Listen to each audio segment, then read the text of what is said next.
వారికి ఇంకా KCR CM. EJHS mobile యాప్లో మాజీ సీఎం పేరు, ఫోటో. అధికారుల తీరుపై లబ్ధిదారుల ఆగ్రహం.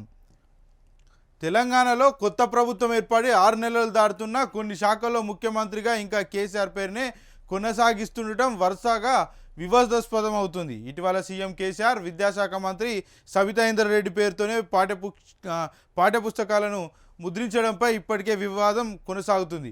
ఈ వ్యవహారం మరొకముందే ఎంప్లాయీస్ అండ్ జర్నలిస్ట్ హెల్త్ స్కీమ్కి సంబంధించిన ప్రభుత్వ యాప్లో ముఖ్యమంత్రిగా ఇంకా కేసీఆర్ పేరును, ఫోటోను కొనసాగిస్తుండటంపై చర్చగా మారింది. ఈజేహెచ్ఎస్కు సంబంధించిన వెబ్సైట్లో ముఖ్యమంత్రి రేవంత్ రెడ్డి ఆరోగ్య శాఖ మంత్రిగా దామోదర రాజనరసింహ పేరును మార్చినప్పటికీ మొబైల్ యాప్లో మాత్రం కేసీఆర్నే ముఖ్యమంత్రిగా పేర్కొనడంపై విమర్శలు వస్తున్నాయి. ఇక అసలు యాప్ పనిచేస్తుందా? అయితే ఈ యాప్ ద్వారా డాక్టర్ అపాయింట్మెంట్ తీసుకున్నా ఎలాంటి కన్ఫర్మేషన్లు రావడం లేదని తెలుస్తుంది. యాప్ పనితీరును సంబంధిత అధికారులు పరిశీలిస్తున్నారా లేదా అనేది అంతు చిక్కడం లేదని ఉద్యోగులు ఆగ్రహం వ్యక్తం చేస్తున్నారు. ఇక మరికొందరికి ఈ యాప్ ఇన్స్టాల్ చేసుకుందాం అనుకుంటే ప్లేస్టోర్లో కనిపించడం లేదని అంటున్నారు. ఇకనైనా సంబంధిత అధికారులు స్పందించి ఈజేహెచ్ఎస్ యాప్ ద్వారా మెరుగైన సేవలు అందించేలా చూడాలని లబ్ధిదారులు కోరుతున్నారు. కాపాడి కాటికి పంపారు. అక్రమంగా తరలిస్తున్న 100 గోవుల పట్టివేత, ఆపై వాహనాల్లో కుక్కి గోశాలకు తరలింపు.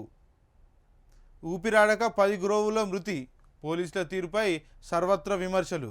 గోవుల ఆక్రమ తరలింపు వదను అడ్డుకోవాల్సిన పోలీసులే వాటి పాలిట యమదూతలయ్యారు. భద్రాద్రి కొత్తగూడెం జిల్లా మణుగూరు మండలంలో గురువారం పీకే1 సెంటర్లో పోలీసులు 3 టాటా ఏస్ వాహనాలు, కంటైనర్లు అక్రమంగా తరలిస్తున్న సుమారు 100 గోవులను పట్టుకున్నారు. వాహనాలను స్టేషన్ తరలించారు. నిందితులను అదుపులోకి తీసుకొని కేసు నమోదు చేశారు. అయితే పట్టుకున్న గోవులను వాహనంలో కుక్కి పాల్వంచ గోశాలకు తరలించారు. దీంతో సుమారు 10 గోవులు ఊపిరాడక మృతి చెందాయి. మృతి చెందిన వాటిని పోలీసులు గుట్టు చప్పుడు కాకుండా ఓ శ్మశానం దగ్గర రాత్రికి రాత్రి పాతి పెట్టడం సంచలనంగా మారింది. అంతేగాక అందులో 3 నుంచి 5 గోవులను పోలీసులు అమ్ముకున్నారని ఆరోపణలు వినిపిస్తున్నాయి. పరిమితికి మించి తరలించి వాటి మృతికి కారకులవ్వడమే కాకుండా నిబంధనలను విరుద్ధంగా వెటర్నరీ డాక్టర్ పంచనామా చేయకుండానే రాత్రికి రాత్రి శ్మశాన వాటికకు అతి దగ్గరలో పూడ్చివేయడంపై స్థానికంగా విమర్శలు వస్తున్నాయి.